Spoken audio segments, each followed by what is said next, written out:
with a straw. Ain't no one from Fort Myers.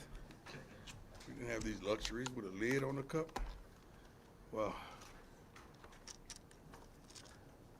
Great walk today. Beautiful campus, man. God, this campus is so beautiful. It's unbelievable. Why wouldn't you want to be a Buff right now? Something's wrong. Students of the week, Brandon Davis Swain, integrative physiology. Brady, is it Copats, right? Copats Finance and Real Estate, which is awesome. TV, with Kansas selected on Fox, we will have 9 regular season games on network television. All of the 12 on either the flagship ESPN or network television. We're the only team nationally that has appeared on all 4 networks, which is incredible. We're the only team nationally that has all 12 games on network TV or the flagship ESPN this season. National Players of the Week, Jordan Seaton, awesome. Freshman of the Week, Shador Davey O'Brien, National Quarterback of the Week, and Earl Campbell, Player of the Week. Earl, my man. Travis is on the semifinalists for both Maxwell Player of the Year and the Bednarik Defensive Player of the Year award. First player since Tail. You remember Tail? Y'all remember Tail? Tail's awesome. He was awesome. What else? Shador is also semifinalist for the Maxwell Award.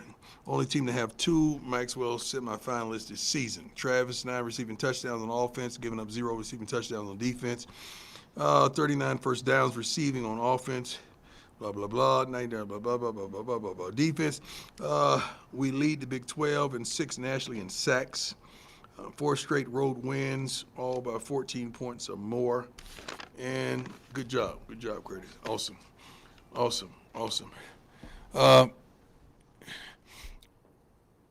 I respect the head coach that we're getting ready to go up against so darn much. It's unbelievable. He is one of the pillars of the Big 12, of course. He was like that with the Pac-12.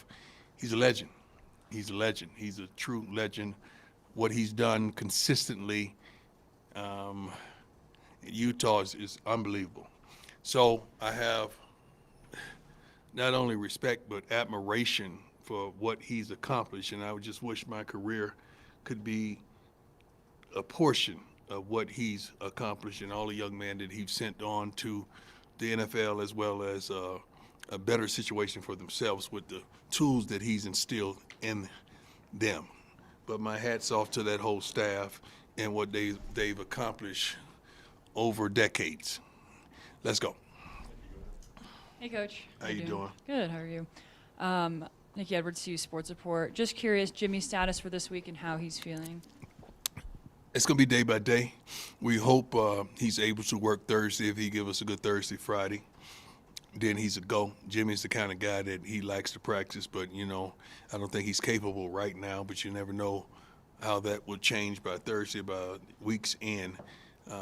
Tremendous asset to our offense. It disables us a little bit for doing certain things because he's so explosive, and it's always the threat of him scoring from anywhere on the field. But he's in the training room early, getting his treatment, and we're praying for him right now. Hey, Coach. Troy Finnegan, CU Sports Report. I know that you're aware. I thought you stole them. You can have your shoes back. They must don't fit. Nah, they fit. They were. I told you I got them on layaway. No, you can take them. Go ahead and take them. They hurt my feet. Say no more. In warm-ups, they hurt my feet. How does a man wait for you to take shoes off? Yeah. He's unbelievable. They have so much. He's worth so much money, and he's so frugal. It reminds me of somebody.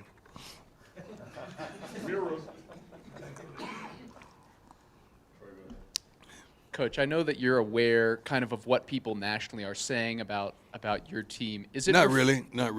I'm aware of a couple of y'all in here. What you saying about our team? It feels like the conversation has kind of turned from earlier in the season. It was, Shador and Travis. Now people are starting to take note. Hey, they're playing well at the line of scrimmage. They've got these other receivers. The secondary's playing really well. Right. Is that refreshing for you to kind of see? No, not people really, see the because light a little bit? if we believe you now, we would have believed you then. So which one of you do we believe? So why would we listen? We don't have time for that, honestly, because we know who we are, what we are, how we are, where we're going, and we know how to get there. So we don't listen to the outside noise, and that's something that we prepare our young men for on a daily basis, not just with football, but with life. Stop allowing people to tell you who you are.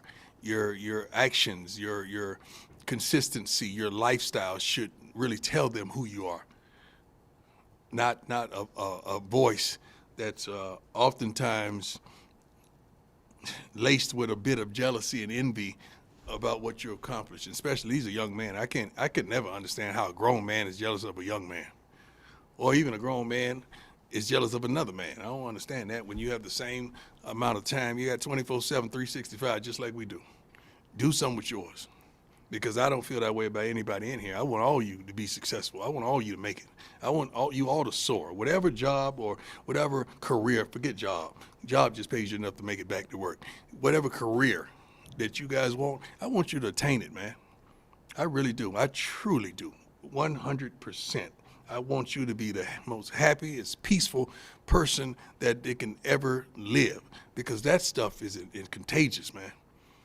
Good question, though. Love it.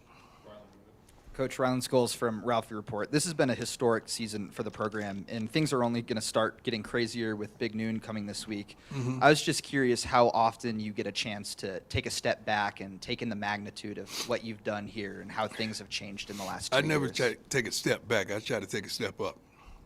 I'm always with my head out the window. I'm trying to see around the corner, not trying to see straight ahead. It's normalcy for everybody to see what's in front of them. I'm trying to see around the corner. That's the relationship I have with the Lord, to help me see around the corner so I can help navigate these young men as well as the women that's attached to our program to a better way and a better life. So I don't get caught up in the you go boys or the you ain't nothing. You know, if I would have listened to you guys earlier, I got to listen to you now. So I might as well just put some headphones on and block you out. Notice I don't have a sponsor for headphones, but that would have been a good placement for a sponsor. Hey, Coach. Brian Howell, Boulder Daily Camera. Got 2 questions for you. First off, Coach Whittingham yesterday was talking about how this is the toughest year of his career. They're obviously not playing like they thought they would. But what do you see out of them that still makes them dangerous for you guys this week? It's simplistic for him. I mean, I think the reason he's saying that because he's had quarterback woes, and he's normally had consistency at that position. But they hadn't quit. They're still tough. They're still aggressive. They're still stout defensively. They can still do some things that force you into some looks. You cannot take this team lightly. I don't give a darn what their record is. As long as he's over there on that sideline, you better be prepared for a tough game. Thank God it's at home and it's early. I like it like that. That goes into my second question, because they've been known for their physicality. You guys are starting to show that as well. I think we've been physical throughout the year. Right, but you guys are just starting to notice that. Yeah. Yeah. So it wasn't there last year, but it is this year. We ain't talking about last year. Ain't nobody talking about last year but you. But what do you feel like has made the difference? What's really kind of got that physicality in this team? We've changed the roster. We flipped the darn roster, remember? Remember all the changes? Yeah, we flipped the roster. That's probably, that has a lot to do with it. We've gotten the people that we wanted. You can't keep forgetting, we got here in December a couple years ago, right? That's kind of tough. Backs was up against the wall. It was kind of tough. We flipped the darn roster, and I'm proud of them. I'm proud of these young men. I'm proud of the coaching staff. Flip that too. Proud of them. Hey, Coach, Pat Graham, Associated How Press. you doing, sir? I am doing fantastic. Thanks for asking. Kind of a bigger picture question here. You know, signing days. Oh, you went to the hood on me, baby. You got the Monarchs. You got the Monarchs, baby. You got the Monarchs, baby. Yes, Lord. Satchel paid? You know, I tell you what, when we go to Kansas City, you want to go to it's the Hall of Fame, You right? got to go there. Yeah. Yeah. It's brilliant. Yeah. We got to stop by something, man. Got to. Okay. It's worth it. We're going to try. Barbecue and I baseball. don't want no barbecue. I do baseball. Hey, so signing day is December 4th, earlier sir. this year. And I guess it's in the middle of everything. How do you find time to do that and do everything else? And when would be an ideal time for signing day? We have a staff dedicated to that, and we have coaches that are dedicated to that also, as well as I. It's not a week or a few days that go by that we're not talking to a recruit that we've targeted. we kind of know a little more than you all know because we don't let you in on everything, that how this is going to play out. But also, it's a tremendous balancing act that you have to do between the portal and high school. God, I don't want to let you in on so many things, but let me just give you this example. Just say we get 25 high school players. How many is going to play that freshman year at the most? Let's say 4 or 5, right? And so now you got 20 guys redshirted. So when you go through that spring with that 20 guys redshirted, how many are you going to retain after that spring? Or how many are going to jump in the portal on you? Let's just do it. If any one of you going to go statistically and try to calculate this, I already done it. So it's going to be how many? Half. Okay, why don't I just focus on 10? Guys that can, see, when we grab a freshman, we expect that guy to play. We're not looking at, hey, man, we can just redshirt you, develop you. No. We're looking for you to come in and play some football. I don't give a darn if it's a walk-on, if it's a Cash Cleveland. We expect you to play. So our approach is somewhat different, heavily scrutinized, heavily criticized, but we know what we're doing. So if anybody ever did the homework and the statistics of these young men, that people have a class that they say is the #1 class in the nation, then 5 of those guys play or 4 of those guys play, then the rest go through the spring, then they jump in the portal. Give me those numbers. Don't give me the numbers of where you rank nationally in recruiting, because it's just like an NFL team. You always say who won the draft. Then the team gets killed all year. You don't say nothing else about it. Who won the draft last year in the NFL? Nobody care right now, right? Exactly. You see what I'm saying? Hi, Coach Adam, Ulster Tiger, 24/7 Sports. Is Tyler Brown expected to continue to kind of cross-train Yes. a little bit here? He's there. If we need him, when we need him. Defensive line did a great job last week, and we didn't need him as expected. But the first guy goes down, he needs to go in that rotation. And once he develops and get a little better, he'll be in the rotation. He doesn't have to wait for something bad to happen. The guy played his butt off offensively. It's amazing that. I think one of his best offensive games was last week, and he split time all week long playing both ways. But I'm proud of him, 100%. I'm proud of that entire line. Keeping guys off Shador, and you know the formula. We give him time to throw. We got a great chance to win. Is there a chance we could see Shane Cokes again this season? Yeah, you're definitely going to see him this season. Yeah, I don't know about this week, but you're definitely going to see him this season, especially with the Shane coach I know, Hey, Coach. Jack Harlow. Thanks, Coach. Was wondering if you had an update on Nikhil Webb-Walker and just how he's doing. Is he back home now? Yes, Okay. Just wondering if he's doing well. They just sent him some packages and some things that were needed, and he's doing well. Hey, Coach. Scott Proctor, DNVR. How you doing? How you doing? I'm doing well. Obviously, a handful of guys in their final year. Was he on that show with y'all? I thought I saw him. You did good, man. Appreciate that, Coach. You did good. Means a lot. How's it working with Neely? It's an experience, It's a- to say the least. Well stated. Yeah. Well You like stated. that? Yeah, for sure. Obviously, a handful of guys on this team in their final year of eligibility, but there are a lot of young guys, freshmen, sophomore, contributing in big spots. What do you think that says about kind of the direction of this program and where it's at? Well, I like where we're headed. I like where we're trending. I really enjoy the thought process of us getting better and better. It's not like we're digressing in some areas. I think we're getting better and better as time goes on. You're right. We have several defensive linemen that are moving on. We have, I think, 3 receivers that are moving on, 4 including Travis. But we've made the necessary projections and thought processes of the recruits that we're bringing in, and we know what we're going to get out of the portal. Maybe not the persons, but we know at this position we're going to go grab a couple mature young men out of the portal, and we've already have this thing mapped out. I mean, not only for this year, but for the year thereafter. So we're kind of thinking ahead on these things. These are the kind of things that I've shared with the best I don't even know how to describe Rick. One of the best men that I've met that has given me a tremendous opportunity, but we go over these things with Rick tremendously well before. Not that he asked me to, but I just want him to know where we're headed with personnel. Nick, Coach, just to follow up to that, one of those young guys, Cash Cleveland, who I know you're excited about, taking advantage of his opportunity last week.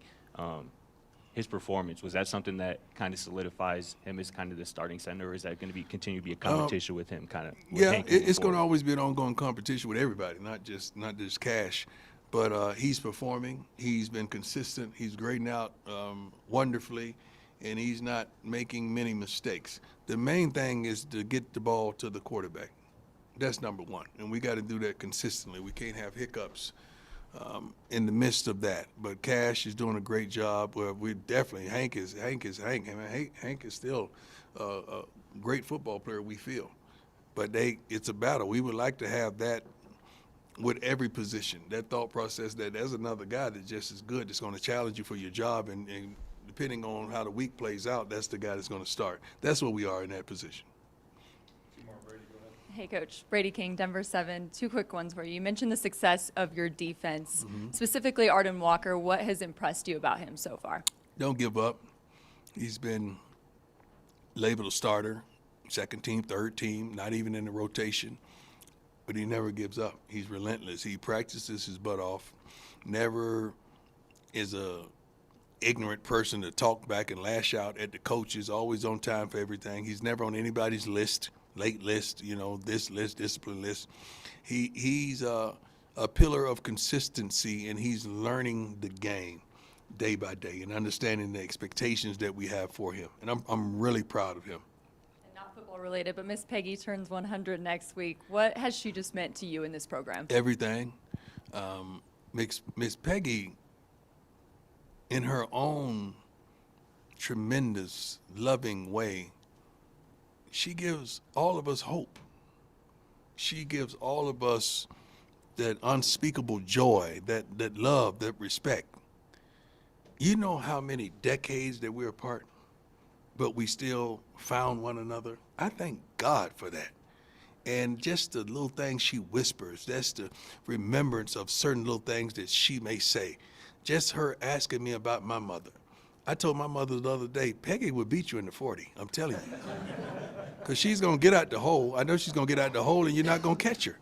I said, you got to get up and get going now. Come on, Peggy, high stepping on you, Ma. And I was dead serious, too, because Peggy's just, she is like that, man. I mean, she gives me so much energy every darn time I see her. And you guys thought I was joking, man. I was really dedicated to get Peggy to a bowl game. Now we're trying to get Peggy to the game. Yeah, it was a bowl game. Now it's the game. Thank you. Great question. And she looks good in my shades. Hey, Coach. John Treach, 9 News. Your former coach, Barry Switzer, always used to say, it's not about the X's and O's, it's about the Jimmies and Joes. True. Do you pass that sentiment down to your guys, that you have more firepower down the stretch? Well, it's about both to me. The Jimmies and Joes are certainly the focal point. Then it gets to the X's and O's. We have a couple coordinators that are really good, And sometimes you guys are, you like giving Pat the credit that he deserves. Pat is unbelievable. Maybe because he had a stint in Denver, which Jesus of Nazareth couldn't have turned that around at the time. And what he had to work with, God bless him. But Pat has been incredible, and I love him to life in his relationship with our players and the way he challenges them, the way he challenges the staff. I mean, in his preparation and his dialect during the game is unbelievable, man. So it takes those Jimmies and Joes, but also you got to know what you're doing and know what you're calling. And we have a tremendous relationship with the coordinators, with the staff, with everybody that's inside the building that's working to make this program a powerhouse. Thank you all. God bless you.